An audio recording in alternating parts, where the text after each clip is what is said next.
lebih dekat kepada Al-Quran, lebih dekat kepada Sunnah Rasulullah SAW, sehingga hidup kita semakin hari semakin lebih bernilai, lebih bermanfaat, dan lebih berguna di sisi Allah Subhanahu wa Ta'ala, sehingga manfaatnya memancar kepada hamba-hamba Allah yang dimuliakan Allah Subhanahu wa Ta'ala. Salawat dan salam mari senantiasa kita haturkan kepada uswatun hasanah kita, Nabi Muhammad SAW, yang membawa Al-Quran sebagai petunjuk bagi kita, kemudian disempurnakan dengan sunnah beliau. Mudah-mudahan keduanya menjadi panduan hidup kita dari dunia hingga menjelang ke negeri akhirat insyaallah. Dan di akhirat nanti kita termasuk di antara umat Rasulullah SAW yang mendapat syafaat Al-Quran dan syafaat Rasulullah SAW. Pemirsa yang dimuliakan Allah Subhanahu wa Ta'ala, tema kajian kita pada sore hari ini adalah tentang makna kembali kepada Al-Quran. Banyak orang yang memang agaknya terlalu memudah-mudahkan istilah kembali kepada Al-Quran. Kemudian juga banyak orang yang sesederhana itu mengatakan Al-Quran adalah solusi kehidupan kita. Dan juga orang menggampangkan problem bahwa sedikit-sedikit rujuk kepada Al-Quran, sedikit-sedikit kembali kepada Al-Quran, sedikit-sedikit Al-Quran adalah solusi hidup dan kehidupan kita.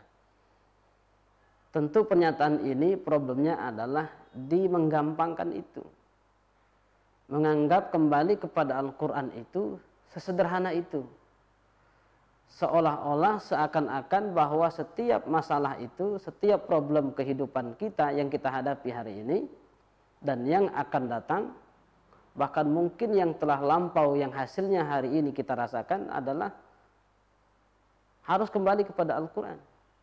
Bahkan ada yang menggabungkan kembali kepada Al-Quran dan Sunnah. Pemahaman menggampangkan inilah yang semestinya kita rujuk ulang. Kita lihat kembali, kita cerna kembali, mungkin ada yang keliru.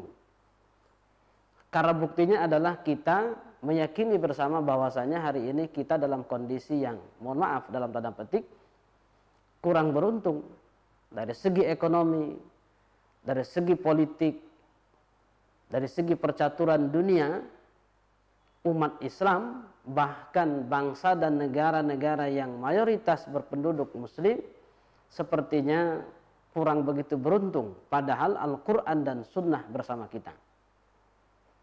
Oleh karena itu pemirsa Muhatipi yang dimuliakan Allah Subhanahu wa Ta'ala, ada beberapa hal penting bagaimana agar kembali kita kepada Al-Quran itu benar dan tepat, sehingga kita tidak sekedar meyakini Quran itu adalah segalanya, tapi kita nggak ngerti apa-apa, kemana dan apa yang harus kita lakukan.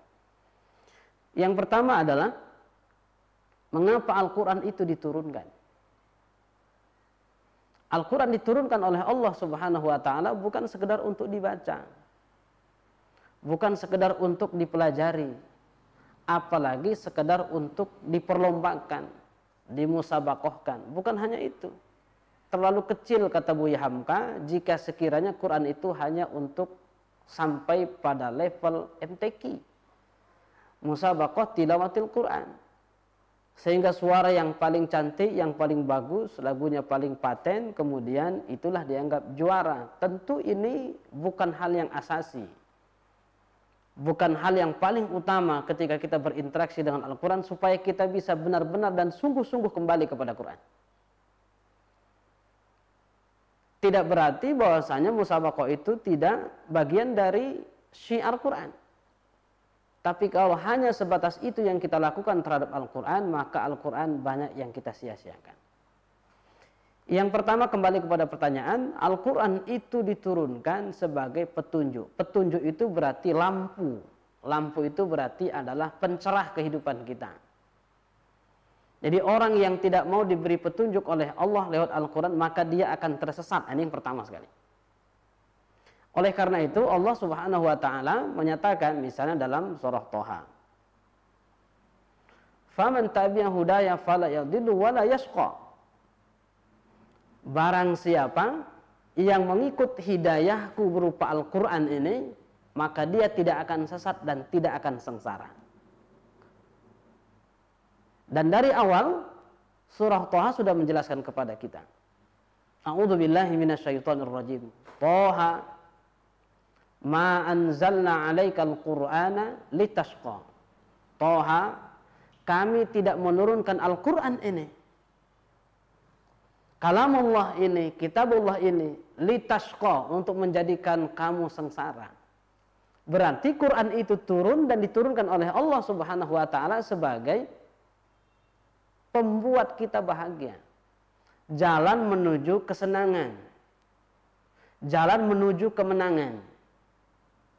Jalan menuju prestasi dunia dan akhirat. Tapi mengapa orang yang memiliki Al-Quran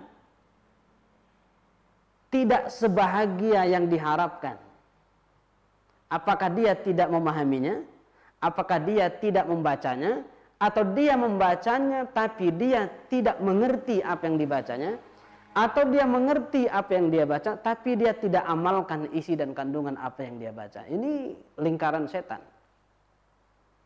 Oleh karena itu sekali lagi pemirsa Muhatipi yang dimuliakan Allah Subhanahu wa taala, jadi Al-Qur'an itu memang diturunkan oleh Allah Subhanahu wa taala untuk membimbing kita ke jalan hidup terbaik. Inna hadzal Qur'ana yahdi lillati hiya aqwam. Dalam surah Al-Isra. Sesungguhnya Al-Qur'an ini mengajak setiap orang, setiap insan, apalagi orang yang bertakwa, orang yang beriman, kita sebagai muslim, mengajak ke jalan terbaik, jalan Allah Subhanahu wa taala. Karena Allah yang menciptakan kita, tentu Allah lebih tahu kebutuhan kita. Allah lebih tahu detail apa yang kita butuhkan. Di antaranya adalah butuh bimbingan hidayah Al-Qur'anul Karim. Pertanyaan kedua adalah, setelah kita tahu bahwa Al-Qur'an diturunkan punya tujuan yang sangat mulia, punya goal yang sangat tinggi, apa yang harus kita lakukan? Kata Rasulullah sallallahu alaihi wasallam, khairukum man ta'allama al-Qur'an wa 'allamahu. Manusia terbaik di antara kalian adalah yang belajar Al-Qur'an, mempelajari Al-Qur'an dengan sungguh-sungguh, dengan benar, dengan baik, kemudian dia ajarkan kepada orang lain. Berarti Quran ini harus didakwahkan kepada orang. Yang bagus suaranya, juara MTQ, diajarkan, menjadikan orang yang diajarnya sebagai kader-kadernya. Tidak hanya dia yang juara, tapi juga siapa yang di bawahnya, juniornya, menjadi juga orang yang pantas menjadi juara. Seorang bapak, seorang ibu yang paham Al-Quran diajarkan kepada anaknya, anaknya mengajarkan kepada anaknya lagi. Jadi dari mulai kakek, nenek, ibu, cucu, cicit, semuanya ke bawah dapat sinaran Al-Quran. Dan orang yang belajar Al-Quran sungguh-sungguh, apakah itu makharijul hurufnya, apakah sifatul hurufnya, apakah maknanya, apakah pengertiannya, bahkan sampai kepada tafsir, tadabbur dan pengamalannya, itu adalah manusia terbaik. Khairukum man ta'allama al-Qur'an. Sebaik-baik kalian adalah orang yang belajar Quran. Wa 'allamahu, kemudian mengajarkannya kepada orang lain. Jadi kalau kita sudah tahu dan paham bahwasanya Allah menyimpan petunjuk bagi kita yang sangat puncak di dalam Al-Quran ini, maka kita harus sungguh-sungguh belajar Al-Quran. Tidak sekedar mengaji, kemudian suara enak didengar, kemudian selesai. Tidak demikian. Harus berlanjut belajar Al-Quran itu, sampai yang paling penting adalah bagaimana kita belajar mengamalkan isi kandungan Al-Quran ini. Kemudian yang kedua, kata Rasulullah SAW, wa'allamahu. Diajarkan kepada orang lain, dia dakwahkan. Ada yang lewat tilawahnya, ada yang lewat tulisan tentang Quran. Bahkan ada yang kaligrafer Al-Quran. Kalau sudah menulis ayat di dinding masjid, di kertas, itu cantik luar biasa. Sehingga orang mencintai Quran itu bisa jadi lewat khot, lewat kaligrafi Al-Quran. Jadi banyak metode, banyak cara, banyak jalan bagaimana kita bisa mendakwahkan Al-Quran ini. Itu kalau sekiranya kita sudah mengerti bahwasanya Al-Quran itu adalah sumber hidayah kita, sumber petunjuk kita. Lebih dari itu adalah Al-Quran ini adalah ruh kehidupan kita. Bisa dibayangkan jika ada seorang muslim, ruhnya adalah Al-Quran, kemudian ruhnya tidak masuk ke dalam jasadnya. maka kehidupan dia akan segera mati. Pemirsa Muha TV yang dimuliakan Allah Subhanahu wa taala, pertanyaan berikutnya adalah pertanyaan ketiga. Jika kita sudah tahu Al-Quran itu diturunkan, fungsinya adalah untuk membimbing kita, memberikan hidayah kepada kita ke jalan terbaik selama kita hidup di dunia sebelum kita ke akhirat. Kalau dari mulai masalah dunia sampai masalah akhirat, surga dan neraka dijelaskan oleh Allah dalam Al-Quran. Kemudian kita sudah pelajari Quran itu dengan baik. Kemudian kita ajarkan kepada orang lain. Apa kemudian yang harus kita lakukan? Yang harus kita lakukan adalah yang pertama, tadabbur Al-Quran. Kita hayati Quran itu, kita nikmati betul, kita sungguh-sungguh berinteraksi dengan kitab Allah. Sehingga kita ketika membaca Al-Quran itu, kata para ulama, seakan-akan kita mendengarnya langsung dari Allah Subhanahu wa ta'ala. Ini disampaikan oleh Badi'uz Zaman Said Nursi, ulama dari Turki yang sangat berpengaruh hari ini, lewat karya-karyanya yang dikoleksi dalam Kulliyat Rasail An-Nur. Disebutkan bahwasanya orang kalau sudah membaca Quran itu, jika bersih hatinya, maka dia harus seolah-olah dia terima wahyu itu dari Allah langsung, bukan dari lisan gurunya, bukan dari lisan ibunya, untuk supaya dia bisa merasakan betapa dahsyatnya pengaruh Quran itu dalam jiwanya. Sehingga tidak ada pandangan Quran ini turun kepada Rasulullah, didengar oleh para sahabat, kemudian dikaji oleh para sahabat, diamalkan oleh para sahabat. Kemudian seolah-olah setelah para sahabat selesai, para tabi'in selesai, generasi tabi'in selesai, kembali semuanya kepada Allah Subhanahu wa taala, Quran itu terputus. Tidak. Karena setiap kita ketika mentadaburi Al-Quran, kita punya kesan yang berbeda. Jika kita melakukan tadabur surah Al-Fatihah 100 kali, kita punya kesan 100 warna tentang surah Al-Fatihah itu. Karena ketika kita membaca tentu dalam keadaan yang berbeda-beda, tidak dalam kondisi yang sama, sehingga kesan terhadap surah Al-Fatihah itu juga bisa berbeda dan bisa berwarna-warni. Kemudian setelah tadabbur Al-Quran, apa yang kita lakukan? Ini yang paling berat sebenarnya. Kita berusaha mengamalkan Al-Quranul Karim. Ini problem paling besar dan ini jurang yang paling dalam.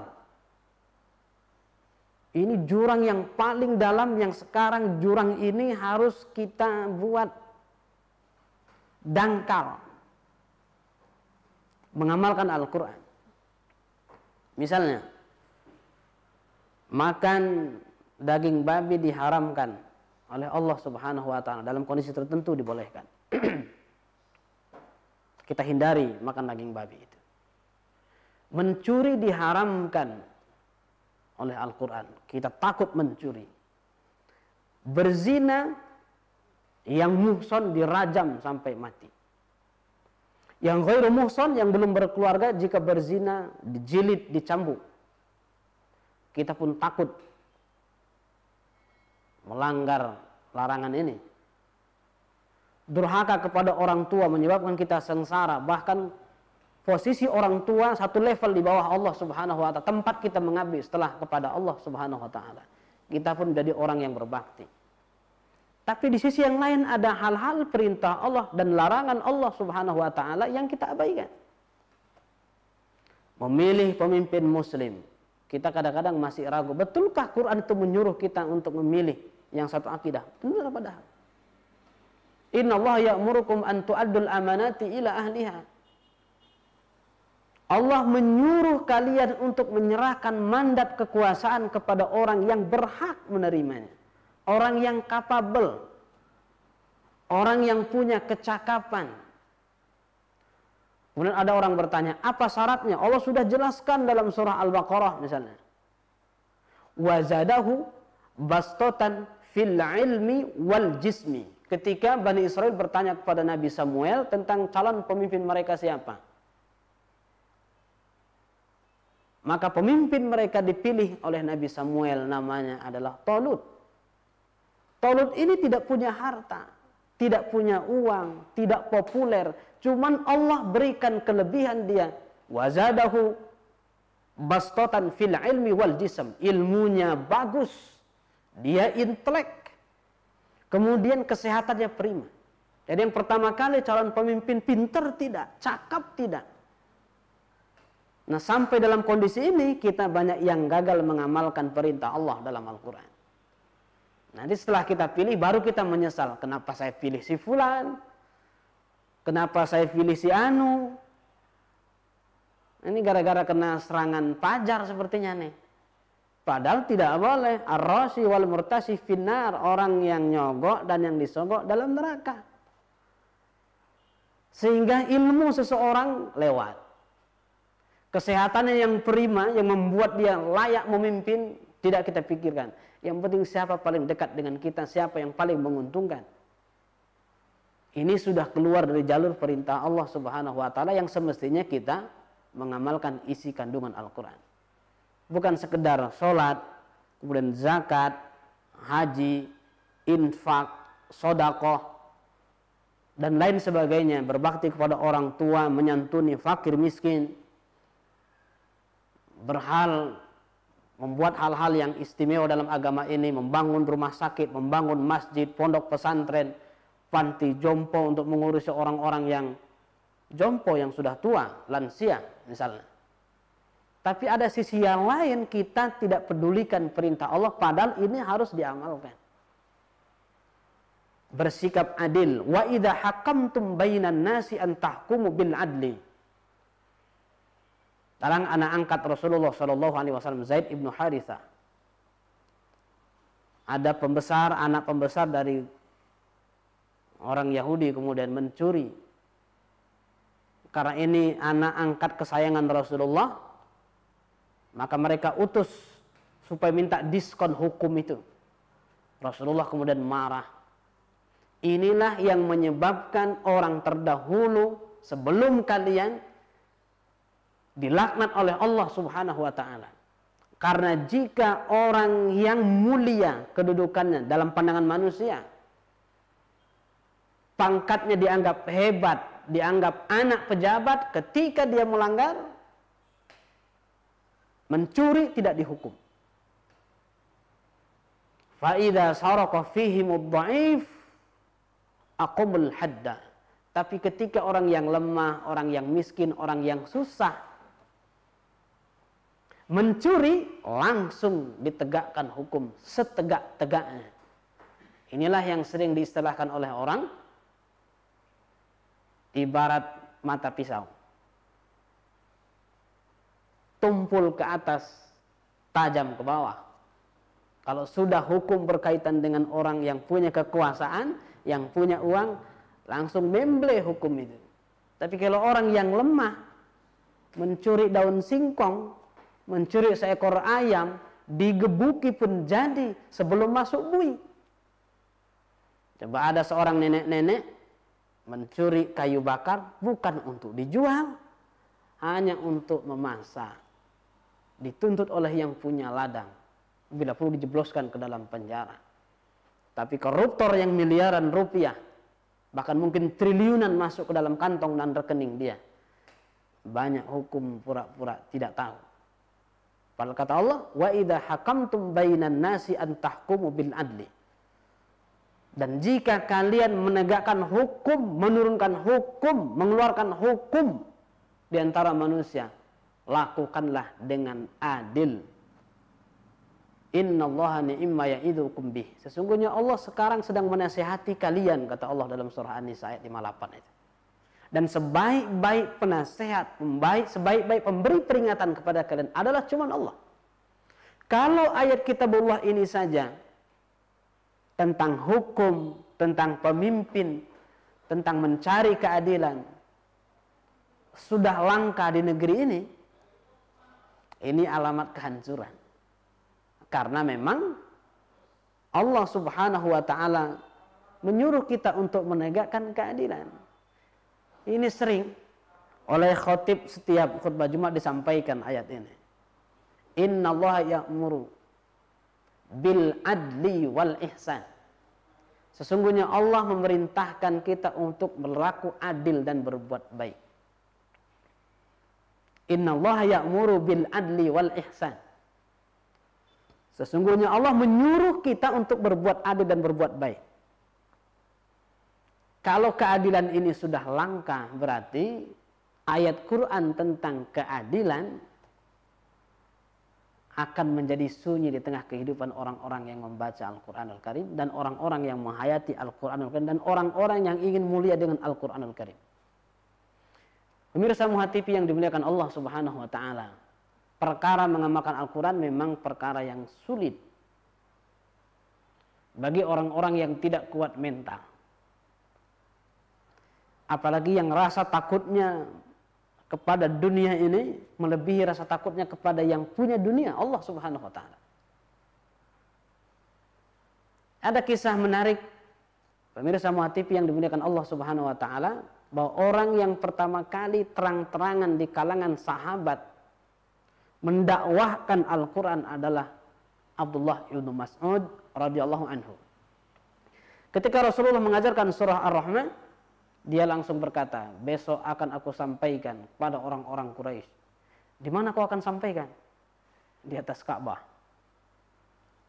Dalam sebuah riwayat disebutkan, dia naik ke atas Ka'bah kemudian membacakan surah Ar-Rahman. Ar-Rahman allamal Qur'an, khalaqal insan allamahul bayan. Datang orang kafir Quraisy, siapa itu? Ibnu Mas'ud, turunkan dia, dipukuli pakai sendal, Masya Allah. Setelah dipukuli pakai sendal, dia kemudian kembali menghadap Rasulullah. Kata Rasulullah, apa yang dilakukan mereka terhadapmu?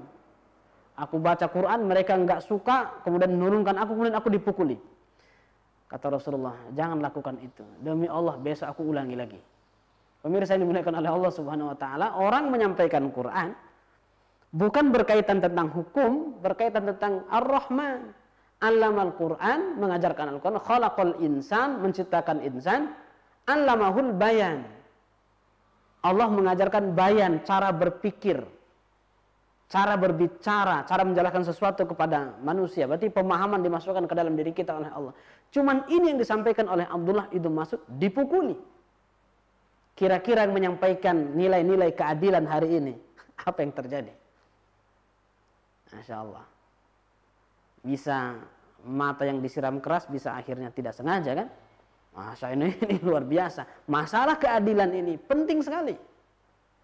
Besoknya Abdullah itu masuk ulangi lagi. Ar-Rahman allamal Qur'an, khalaqal insana allamahul bayan.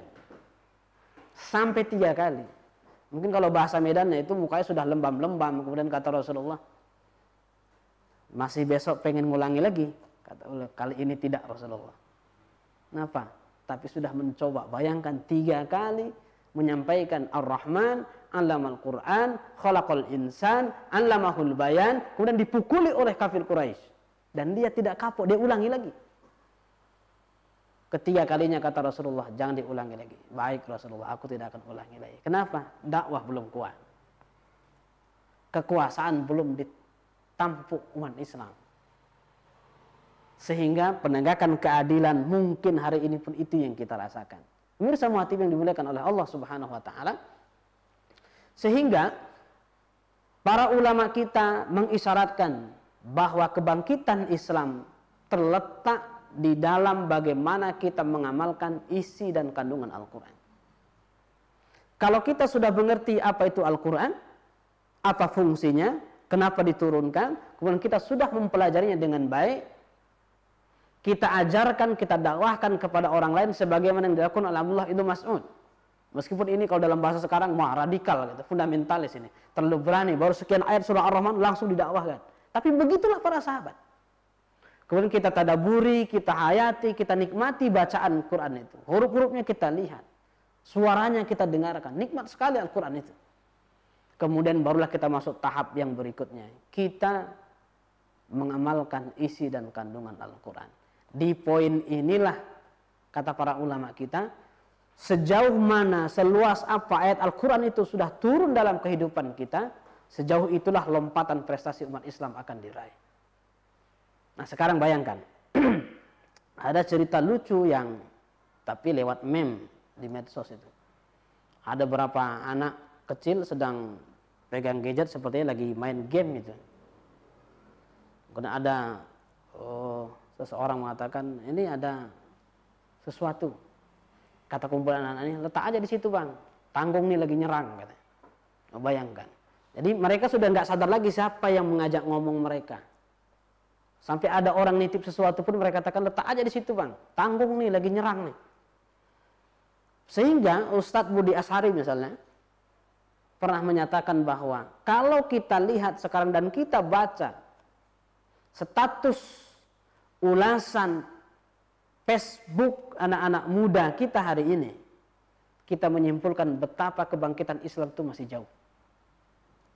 Ya, kalau kita perhatikan sekarang, pemirsa Muhatib yang dimuliakan oleh Allah Subhanahu Wa Taala, apa yang anak muda tulis gitu sekarang di wall Facebook dia, di status WA dia, tentang Islam kah, tentang Quran kah, tentang Rasulullah kah, tentang ilmu kah, tentang kebangkitan kah, atau tentang penjajahan Zionis Yahudi kepada saudara-saudara kita di Palestina sekitar Masjidil Aqsa kah, di jalur Gaza kah, atau di Irak kah, Rohingya kah, India kah, itukah yang masuk dalam file mereka dan kemudian mereka ungkapkan dalam bentuk status WA misalnya yang sederhana itu, status Facebook, atau itu yang terjadi dalam diskusi mereka, dalam lingkaran mereka setiap hari dengan kawan-kawannya. Yang dibicarakan adalah Islam, peradaban Islam, kebangkitan Islam, Al-Quran, Sunnah, para ulama, cinta ilmu, cinta halaqah, cinta kajian, cinta majelis ilmu. Itukah yang menjadi pembicaraan mereka seperti atau yang tadi itu? Anak muda sibuk main gadget, kemudian dia tidak tahu apa tantangan yang ada di luar. Ini kesimpulannya adalah betapa kebangkitan Islam itu masih jauh. Karena nilai-nilai yang kita gunakan, ya mungkin kita transfer kepada anak-anak kita, generasi kita itu jauh dari nilai-nilai Qur'ani. Sehingga sekali lagi kita tegaskan bahwasanya pada posisi mengamalkan Quran inilah posisi terpenting. Tapi itu tidak bisa dilepaskan dari yang awal. Karena tidak mungkin orang mengamalkan Al-Quran kalau dia tidak kenal Quran, tidak faham Al-Quran, tidak tahu Al-Quran, tidak belajar Quran. Bagaimana mungkin dia akan mendakwahkan Al-Quran, dan bagaimana mungkin dia akan mentadaburi Al-Quran dan menikmati bacaan dia, menikmati bacaan orang lain, atau membaca buku begitu nikmat tentang Al-Quran. Bagaimana mungkin sementara dia tidak kenal apa itu Al-Quran. Di sini diajak untuk mengamalkan Quran, sangat jauh sekali. Maka tugas ini sangat besar. Jadi istilah mari kembali kepada Al-Quran adalah istilah yang sangat luar biasa, tapi terkadang itu adalah merupakan kata-kata spontan saja. Dan kadang-kadang yang menyampaikannya juga adalah orang-orang yang mungkin tidak kenal Al-Quran. Maka pemirsa Muhatipi yang dimuliakan Allah Subhanahu wa Ta'ala, sekali lagi tema kita tentang hakikat dan makna kembali kepada Al-Quran adalah hakikat dan tema penting yang sore ini menjadi tema pertemuan kita. Maka mudah-mudahan sekali lagi bisa memotivasi kita supaya lebih dekat kepada Al-Quranul Karim. Jika hari ini rumah tahfidz menjamur di mana-mana, rumah Al-Quran menjamur di mana-mana, tahsin tilawah begitu mudah dilakukan, bisa lewat online, tutorialnya begitu mudah didapatkan. Apa sih yang menghalangi kita untuk bangkit bersama Al-Quran hari ini? Kecuali cuma satu, dan itu Allah berikan jawabannya di dalam surah Muhammad. Afala yatadabbaruna al-Quran am ala qulubin aqfaluha. Bagaimana mungkin mereka tidak mentadabburi Al-Quran, atau memang hati-hati mereka telah terkunci. Dan yang mengunci hati kita sehingga tidak dekat kepada Al-Quran adalah tentu tidak sekedar dosa maksiat, tidak sekedar itu. Kita tidak punya ilmunya, kita tidak punya kuncinya untuk membuka Al-Quran, tidak punya pemahaman yang baik, tidak punya informasi, ilmu yang tepat untuk membuka isi dan kandungan Al-Quran. Maka sekali lagi mudah-mudahan ini bisa memotivasi kita sehingga kita bisa lebih dekat dengan Al-Quran. Mungkin ada pertanyaan? Baik, jika belum ada tentu kita masih bisa lanjutkan materi kita sehingga bisa lebih detail tentang tema ini.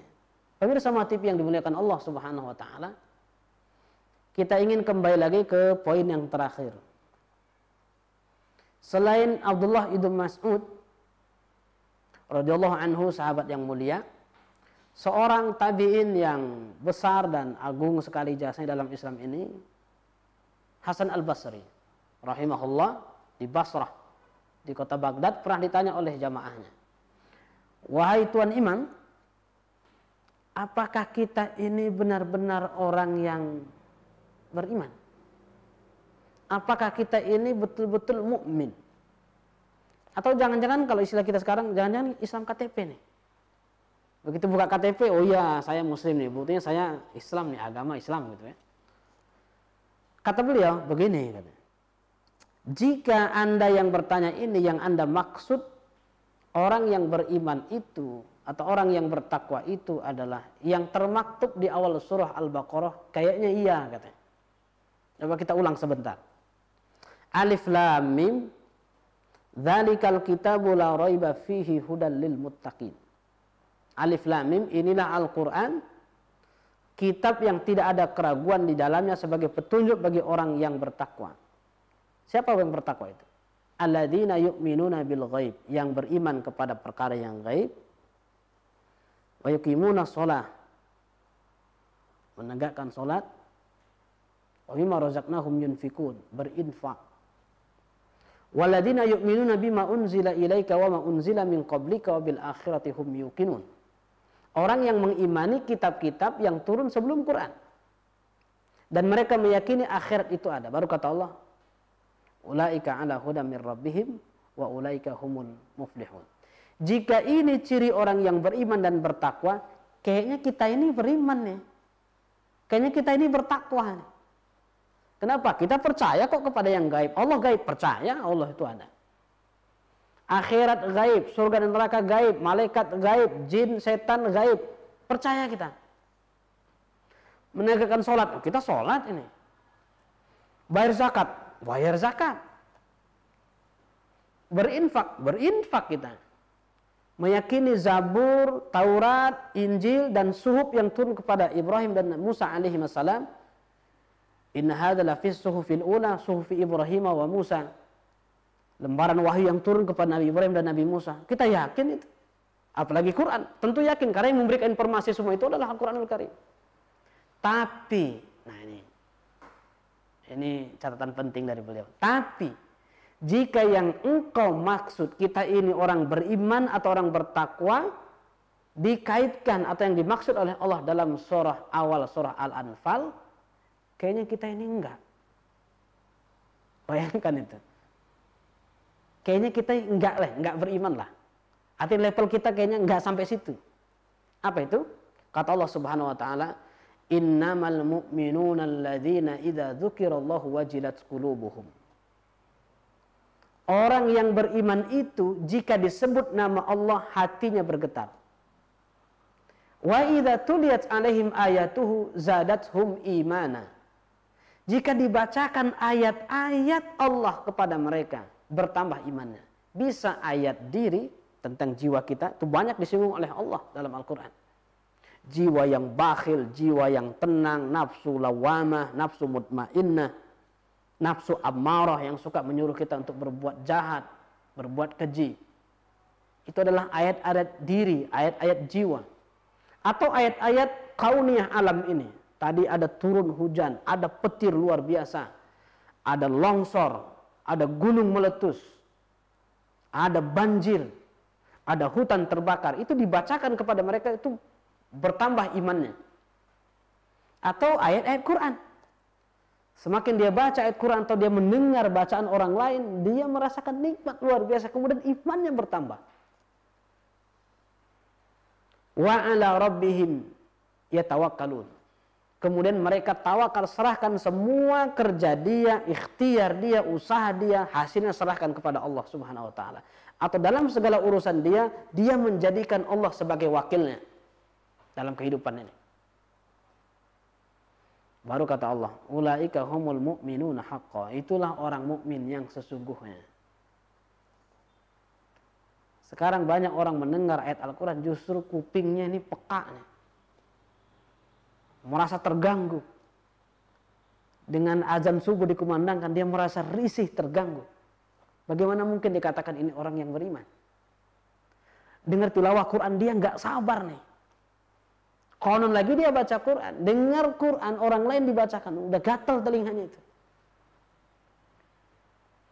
Jadi kalau orang sudah pada tahap mengamalkan Al-Quran, memang kita butuh perjuangan yang ekstra.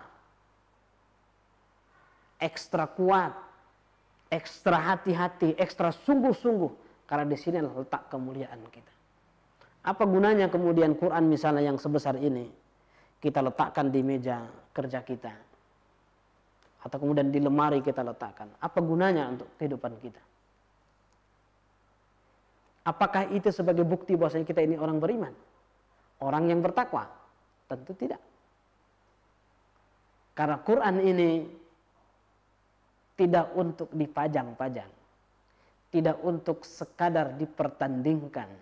Tidak untuk hanya lagunya dipelajari kemudian didengung-dengungkan. Kemudian isinya, perintahnya, larangannya. Isyarat-isyaratnya, petunjuk-petunjuk kita lupakan. Tidak demikian pemirsa Muha TV yang dimuliakan Allah Subhanahu wa taala. Maka di tahap ini, di poin ini, tugas kita semakin berat.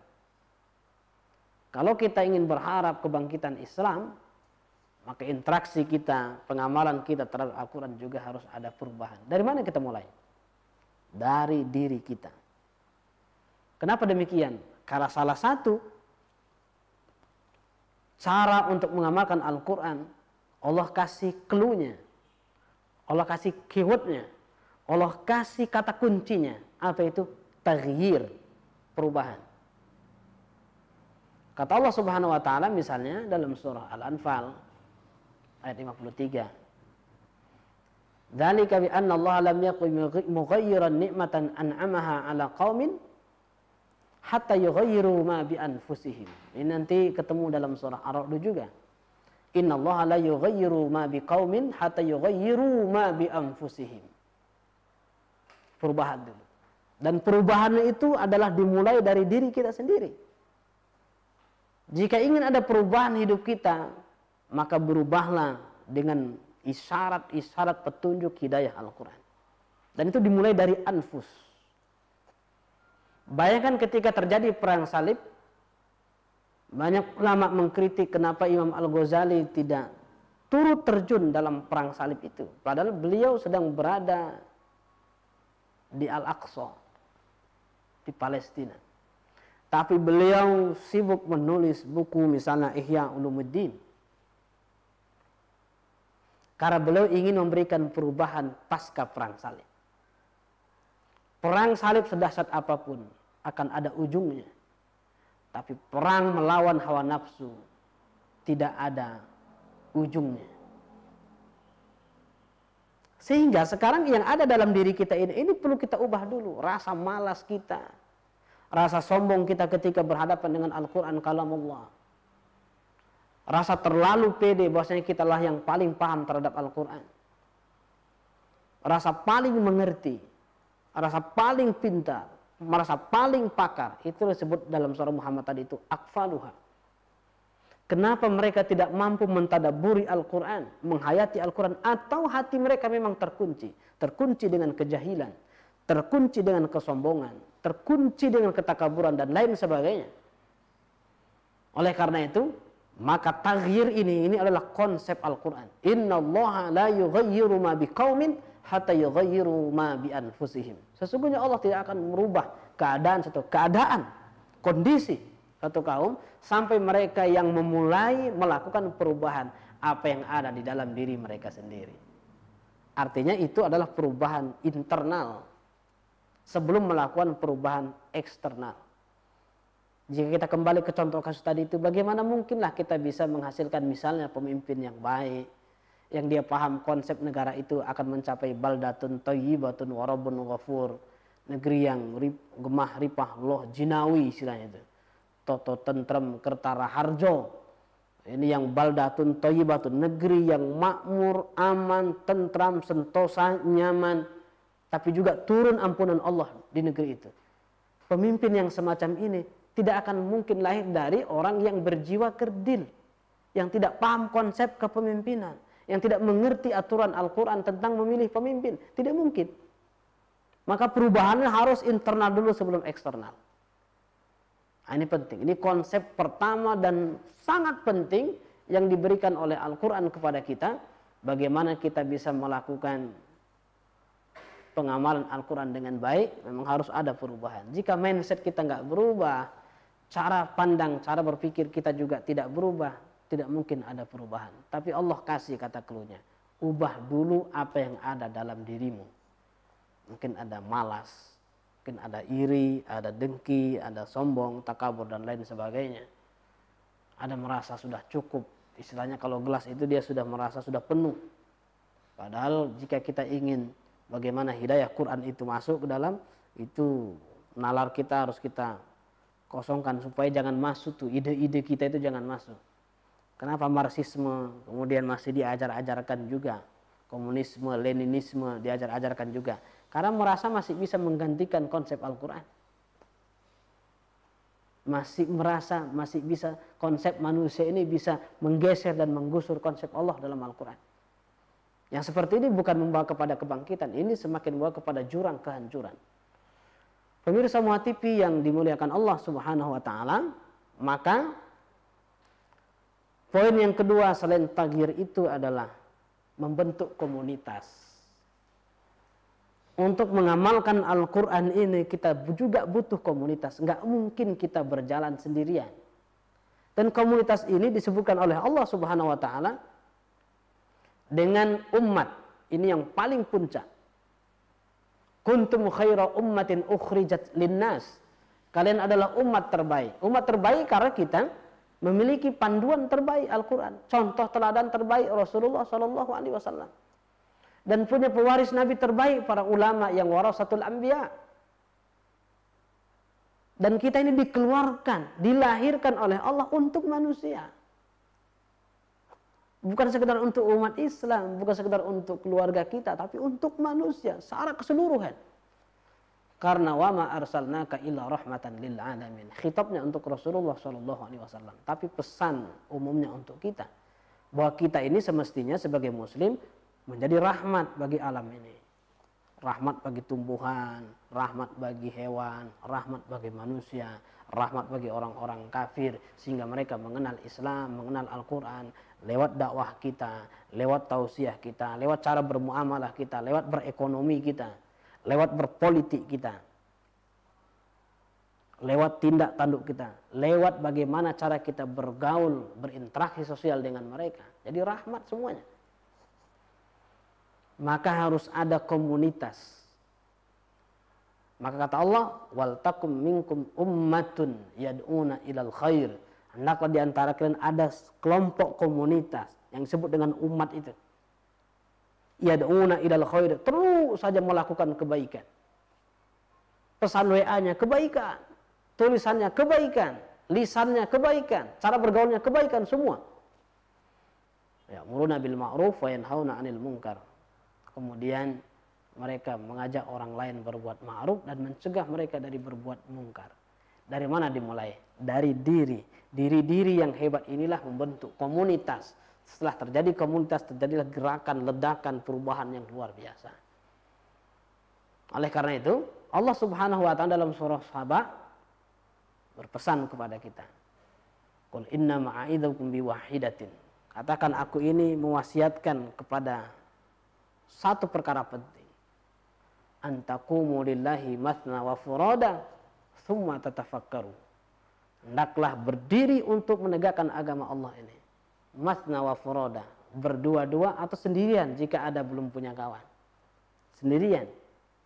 Thumma tatafakkaru, kemudian berpikirlah bagaimana Al-Qur'an ditegakkan, agama Allah ditegakkan, bagaimana Islam disiarkan, bagaimana ajaran-ajaran diviralkan supaya orang kenal dengan Islam, kenal dengan Quran. Baru kemudian orang akan kembali berbondong-bondong masuk ke dalam Al-Quran, ke dalam Islam yang rahmatan lil alamin. Pemirsa Muha TV yang dimuliakan Allah Subhanahu wa taala, sudah masuk pertanyaan? Belum ada. Baik, berarti sudah selesai kita untuk sesi kali ini. Pemirsa Muha TV yang dimuliakan Allah Subhanahu wa taala, agaknya tidak ada yang ingin disampaikan dari pemirsa sekalian atau yang mengikuti live kita pada pertemuan kali ini tentang hakikat dan makna kembali kepada Al-Quran. Mudah-mudahan materi kali ini bisa memberikan motivasi buat kita untuk lebih dekat dengan Al-Quran. Mari kita pelajari, kita kenali dengan baik apa itu Al-Quran. Kemudian kita sebarkan kepada orang lain, kita ajarkan kepada orang lain. Setelah itu kemudian kita tadabburi, kita hayati. Dan yang paling penting adalah kita amalkan dalam kehidupan kita. Mudah-mudahan apa yang disampaikan pada sore hari ini menjadikan kita lebih berkah ketika berinteraksi dengan Al-Quran. Dan saya mohon maaf lahir dan batin atas segala kekurangan, kekhilafan dan kesalahan. Subhanakallahumma wa bihamdika asyhadu an la ilaha illa anta astaghfiruka wa atubu ilaik. Assalamualaikum warahmatullahi wabarakatuh.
Assalamualaikum warahmatullahi wabarakatuh. Saya Dr. Abdurrahman Sofyan, LC SEMA, Wakil Ketua Pengurus Yayasan Al-Ikhlas Taqwa Medan Area, Sumatera Utara. Bahwa Yayasan Al-Ikhlas Taqwa memiliki dan mengelola 3 unit jenjang pendidikan, TK, SD, dan MDTA. Yayasan Al-Ikhlas Taqwa memiliki tujuan, visi, dan misi bagaimana untuk menciptakan generasi yang cerdas akan iman, cerdas akal, juga cerdas dengan akhlak. Oleh sebab itu, yayasan berupaya mengelola dengan sebaik-baik mungkin, yang dalam hal ini meningkatkan potensi tenaga pendidik, juga memfasilitasi dengan sarana prasarana yang baik dan lega, suasana pembelajaran yang nyaman, serta penggunaan pembelajaran IT di dalam mengintegrasikan keislaman dan pendidikan. Mari bergabung bersama Yayasan Al-Ikhlas Taqwa untuk membina generasi yang gencar, generasi cinta agama dan negara.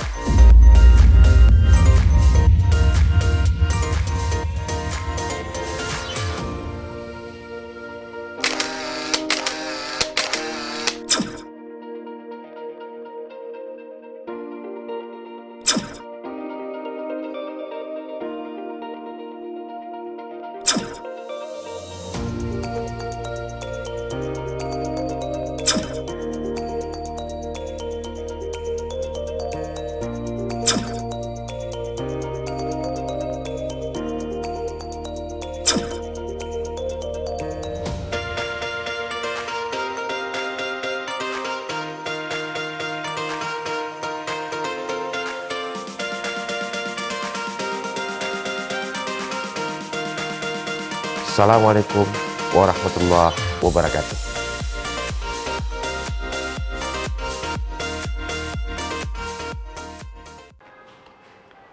Assalamualaikum warahmatullahi wabarakatuh. Pada bingung botol apa yang di depan saya? Oke, ini saya kenalkan.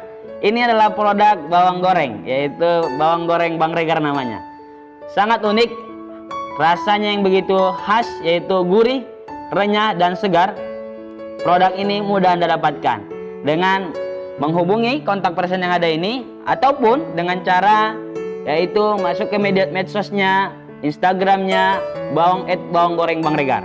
Oke, dan yang lebih mudah lagi, khususnya daerah Kota Medan, Anda bisa dapatkan di toko Hasanah Mart, Jalan Medan Area Selatan nomor 1000. Oke, jangan lupa dengan produk bawang goreng Bang Regar, gurih, renyah, dan segar. Assalamualaikum warahmatullahi wabarakatuh.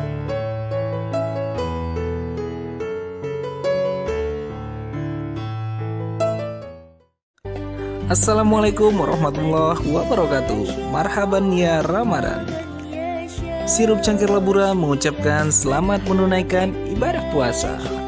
Sirup yang diproduksi secara alami, higienis, dan halalan thayyibah. Sirup Cangkir Labura terdapat 2 varian rasa, jeruk kasturi dan markisa asli dari beras tagi. Tunggu apa lagi? Dapatkan segera di Hasanah Mart di Jalan Medan Area Selatan nomor 1000.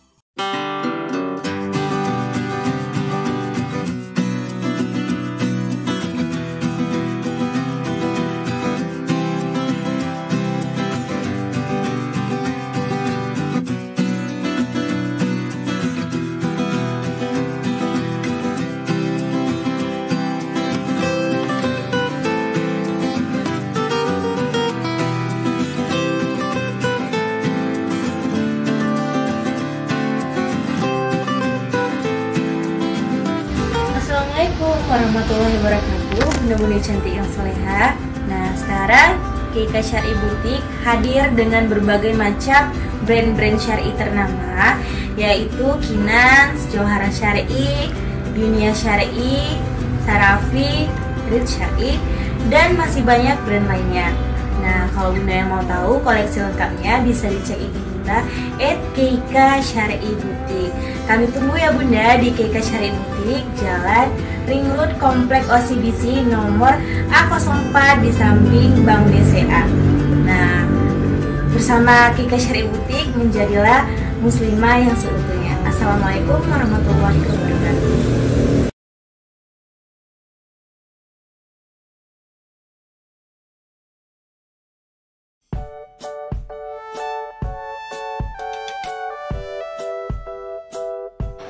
Assalamualaikum warahmatullahi wabarakatuh.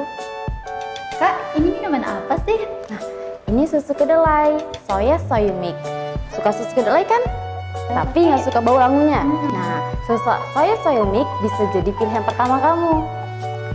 Kenapa harus soy milk? Karena soy milk terbuat dari kacang kedelai pilihan, tanpa pengawet, tanpa perasa buatan, dan lebih kental jadi lebih nikmat. Dan juga soy milk tersedia beberapa varian rasa, coklat, jahe, dan pandan. Oh iya, ini apa Kak? Kok berbeda? Ini soy herbal yang bisa kamu minum untuk jaga kesehatan. Gimana cara mendapatkan produk ini Kak? Mudah banget, kamu tinggal langsung cek IG kami di Soyes Milk atau langsung kontak ke nomor telepon kami. Soy Pure and fresh. Assalamualaikum warahmatullahi wabarakatuh. Assalamualaikum warahmatullahi wabarakatuh. Bu, apa cari? Cari apa? Datanglah sini di Hasanah Mart, Jalan Medan Area Selatan nomor 1000. Kami menyediakan bukan cuman alat-alat rumah tangga, kami juga menyediakan sembako dan lain sebagainya. Kebutuhan ibu terpenuhi semuanya di sini. Ayolah, membantu kita, tolong menolong kita untuk membangkitkan ekonomi umat. Ini keuntungannya, sebagian besar keuntungan ini diinfakkan, ini diberikan untuk kemaslahatan umat. Kapan lagi kita bisa belanja sambil beramal? Inilah jawabannya. Hasanah Mart, berkah bagi kita, bermanfaat untuk umat. Insya Allah jadi lebih baik. Assalamualaikum warahmatullahi wabarakatuh.